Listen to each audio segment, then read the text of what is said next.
a Canadian radio sanctuary podcast.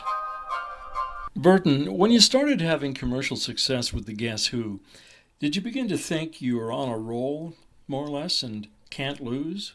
What was that feeling like? I got that feeling for a little while when we first made it around 69 because I was 21 years old and every time I turned around I was getting another gold record. And it seemed very easy at the time. And that can really fool you. You can start thinking that the entertainment business is very, very easy, and that's very wrong. We went through our ups and downs, but more or less, I look back on it now fondly during the entire 10 years. It was almost half my life that I spent in the band. We played everywhere in the world, from Australia and New Zealand and Hong Kong and the Philippines to Hawaii and Mexico and Alaska, and every state at least twice, every province at least 5 or 6 times.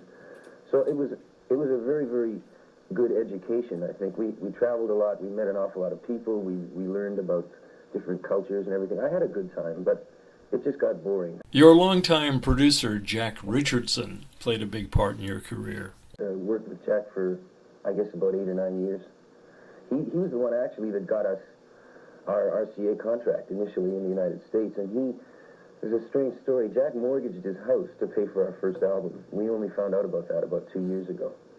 And it was through Jack's efforts that we cracked the United States market. Mind you, I guess he had to have a marketable commodity to do it, but it was hand in hand with Jack that we actually made our assault on the U.S.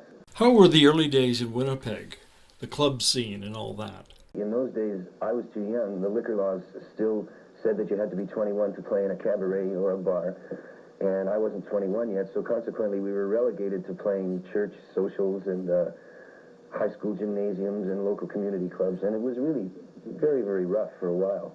I guess from the time I joined in late 65 till early 69, it was, I really thought I'd made a mistake for a while. It was pretty lean times. I see a career ahead as a single artist, and I know I have a lot of things to do to make what I want happen. I've seen too many people that I admired and respected go right down the drain. I'm still a kid, but I don't indulge myself as much as I used to. I'm getting a little older now, and I've seen, a lot of my childhood fantasies have been shattered right in front of my eyes, and I'm no longer living in a little dream world. I know it's a very rough business. A lot of it really stinks, and yet I didn't make the rules, and if I want to play in the game, I have to abide by those rules. One of the biggest misconceptions about the business, I think, is that everyone thinks it's easy.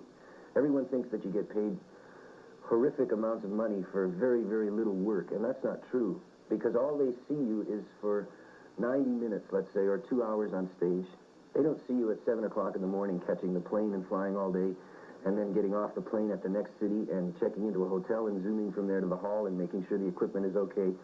They don't see you trying to get to sleep at 3 in the morning when you know you have a 7 o'clock flight and you just finished a concert and the adrenaline is still going. It's very, very physically taxing. It really is. But one of the things that really shattered some of my illusions was I met some people that I had admired very much when I was younger, and I was treated very shabbily, no respect whatsoever, and I had built up a mental image of these people, and when I got to meet them in person, I was very, very disappointed. And I've seen people with tremendous amounts of ability go right down the drain because of drugs and liquor and just taxing themselves physically all the time. It's disheartening, For a while, I overindulged myself in everything, and I wound up paying physically, really paying physically, getting up some days and I felt like I was 50 years old. And I knew that wasn't the way to do things, And now I take much better care of myself. I feel better. I have all the energy I had when I was about 18 or 19 now, because I eat well and I get the rest that I should. I'm not saying I've turned into a choir boy or anything, but you have to tone down a little bit. I think the money and the fame changes the people around you more than it changes you personally. I know it hasn't really changed me that much, I don't think, and my good friends tell me that. But for casual acquaintances, I find myself almost on a pedestal. I find myself being very uncomfortable in ordinary conversation. Like, for instance, people I went to school with. I can't get past the fact with them in conversation that I'm wealthy. All they want to talk about all night is my money. Consequently, I don't see people like that anymore because it's just a bore to me. I mean, casual acquaintances from school, I lost a lot of fairly good friends because of my profession and because of the success that I've had. I think a lot of people are really intimidated by public figures. Any kind of public figure, a politician or someone doing commercials on television, anyone that's in the public eye, I think really intimidates the average guy. They're constantly one step behind when they meet you. They're on guard all the time, and they're always really planning what they're going to say next, and every remark is very important to them when in their presence of a public figure. I just wish people would be a little more human, and forget, if they're really fascinated with what I do, then let them sit down and talk about it, but rather than looking at me from afar, sort of almost like being on a pedestal. I've never enjoyed that. So sometimes I don't go out for a week at a time. I have a few very good friends in Winnipeg, maybe 4 or 5, and those are the only people I see, really, when I'm at home. I am keeping my house in Winnipeg.